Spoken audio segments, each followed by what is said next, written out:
Now I'm going to tell you about the most ruthless doctor who has ever lived on Earth and the terrifying human experiments conducted by the Nazi doctor Mengele. Before I move on to the video, I would appreciate it if you subscribe and like the video. The scientific experiments conducted by the Nazis in the 1940s still send shivers down people's spines today.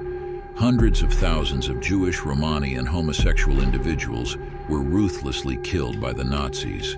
But for some, a quick death meant being lucky.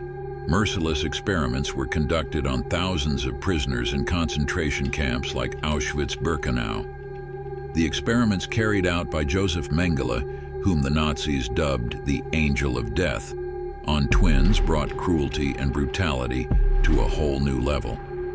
Mengele showed a particular interest in twins. Some may remember the name Josef Mengele from our list of the worst people in the world. He certainly didn't take that title or the moniker Angel of Death lightly.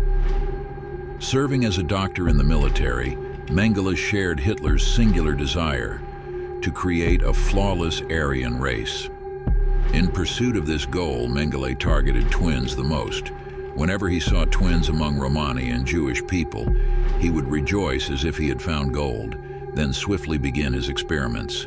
According to records, Josef Mengele is held responsible for subjecting thousands of twins to ruthless experiments, excluding those he sent to the gas chambers for their deaths.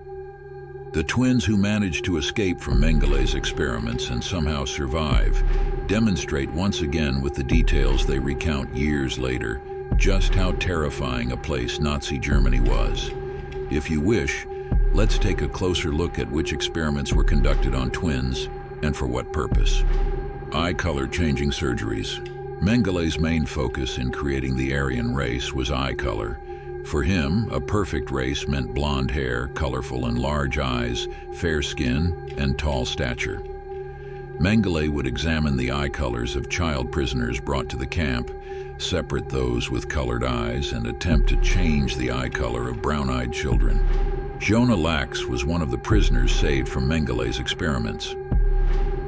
When taken to Mengele's room at the age of 13 to 15, Lax describes his feelings as follows. "I was looking at a wall made entirely of human eyes. These eyes, resembling a butterfly collection, seemed to be looking at me, and I couldn't bear the fear and fainted." In the initial test Jonah was subjected to, he and his sister were confined in a small wooden box, and supposedly, doctors began administering painful injections into the sisters' backs. Jonah states that the reason for this experiment was an attempt to change eye color.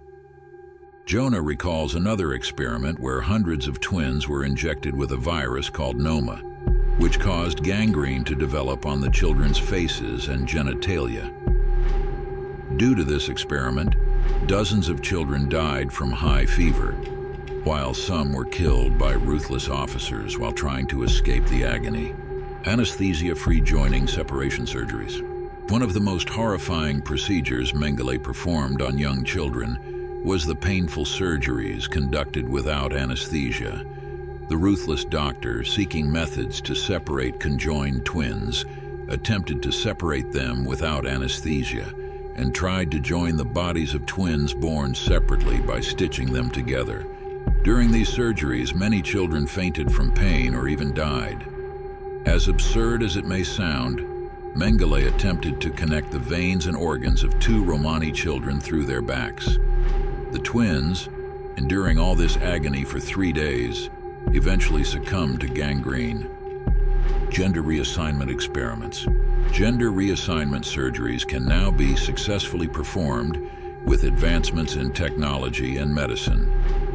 Unfortunately, the same was not true for the 1940s, and such surgeries resulted in brutality. Jonah, who survived the camp, mentions that adolescent girls and boys were subjected to gender reassignment surgeries.